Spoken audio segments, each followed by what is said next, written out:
Hey, brother! Ben, I'm not gonna lie, when I first started seeing trailers for Coco, I was concerned about how we were ever going to fit it into the Pixar theory. I mean, a Pixar movie about a holiday that celebrates a single culture, it's very real world. I wasn't sure how that was gonna fit into this like grand Pixar universe. But boy, was I wrong. The answer is it fits in extremely well. Today, we discuss how Coco fits the Pixar theory.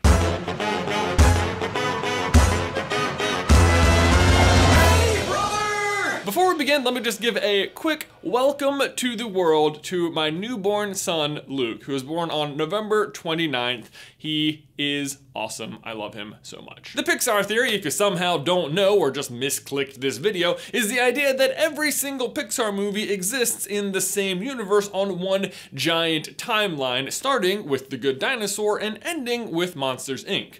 Or Brave, depending on how you want to look at it.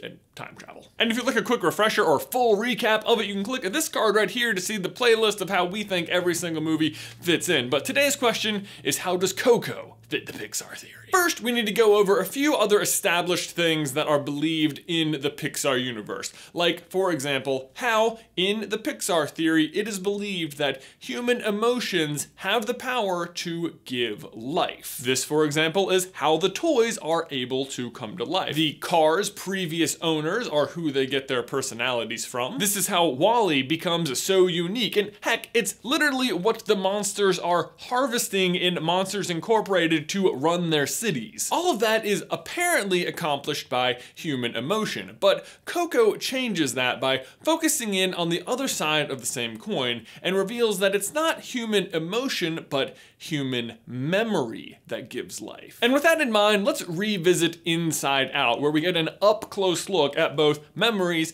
and emotion when we get to go inside Riley's mind. Here's where we learn that in the Pixar universe, memories are stored in people's minds in small orbs, and when those memories go bad and disappear, they're considered forgotten. But it's not just the orbs, it's also personalities or beings, like Bing Bong when he is forgotten. And with the release of Coco, Bing Bong's death actually becomes really important to the Pixar theory because he's forgotten just like the other memories, but unlike the other memories, he's not in some little orb tied to just one or two emotions. He's a full character. This is because, as far as Riley was concerned, Bing Bong was real. So when he's forgotten, he dies. But again, he's not tied to a single emotion like the rest of the memories. He is kept alive not by emotion, but just by memory. And so again, memory, not emotions, is the real power humans have in the Pixar-verse to keep things alive. The same thing almost happens to Wheezy in Toy Story 2. In WALL-E, literally the entire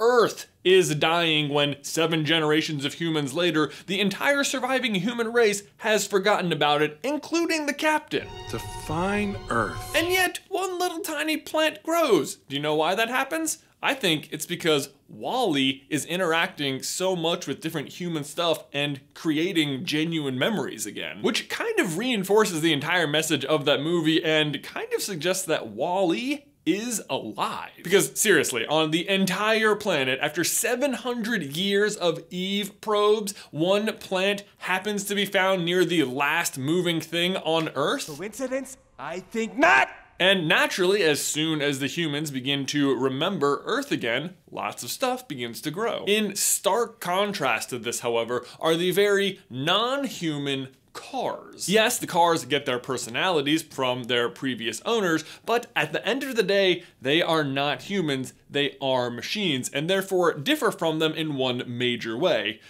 Other than, being cars. And that is that the cars, unlike humans, don't have an instinctual need to be remembered. Doc Hudson, for example, despite being super famous and talented, treats his legacy like garbage. He literally uses his piston cups as garbage cans. And Lightning, an even more famous race car, is the exact same. He thinks it's cool that Sterling put together this whole like museum of his accomplishments, but the moment he's confronted with the word legacy, he dismisses it, insisting that instead he only wants to race. And yes, by the way, I am aware that WALL-E is a machine too, but the difference is that the cars are not trying to honor humans or even aware that they existed, whereas WALL-E loves remembering them. But anyway, back to humans and their instinctual need to keep things alive by remembering them. And also, by the way, I am not saying that is a real life human thing, but just that in the Pixar universe, I really think it is a human instinct. And whether or not they realize it,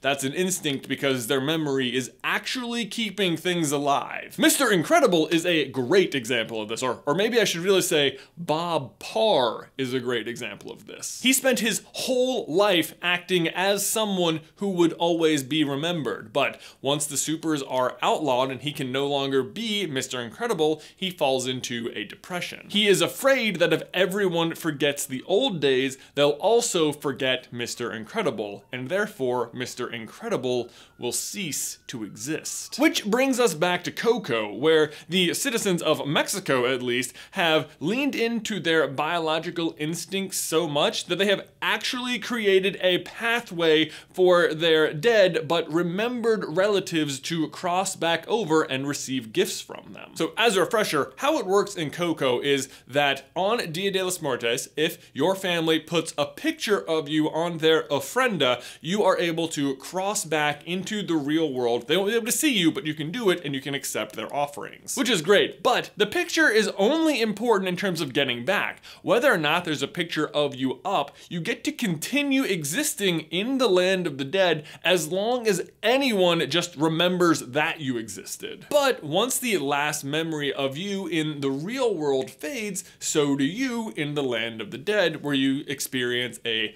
final death, which is what happens to Hector's friend, Chicharon. Sadly, we don't have footage of it yet, but I can't help but notice how similar it was to Bing Bong's death in Inside Out, and I think that's because these two things are not dissimilar at all. While the memory of Bing Bong existed solely in Riley's mind, the land of the dead seems to be the collective conscious memory of the entire country of Mexico. Which is why I don't think it is any coincidence that the city they live in looks remarkably like the inside of the human mind in Inside Out and kind of functions the same way. The difference is that the citizens of the land of the dead don't have to rely on just a single person to remember them, but can instead rely on many people throughout many generations. Basically, as long as a single memory orb of you exists in any living person's mind anywhere, you get to continue on living as a skeleton.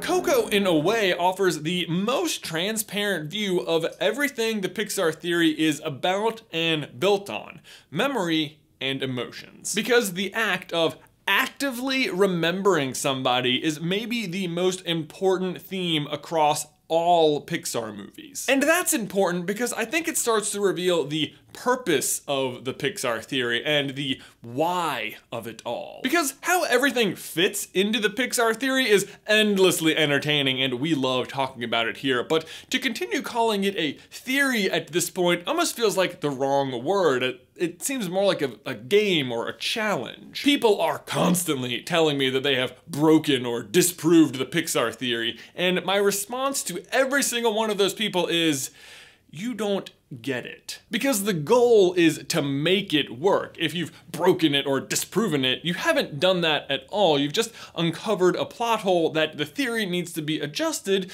to explain so we can better understand this universe that Pixar has built. So why the word theory at all? Well, that's because what we've been asking so long is Is Pixar doing this intentionally? Are they actually making a big expanded universe? That's the theory you're asking about. But the real question I think Coco starts to answer is why? Like, what is Pixar's studio goal? And time again, they answer it.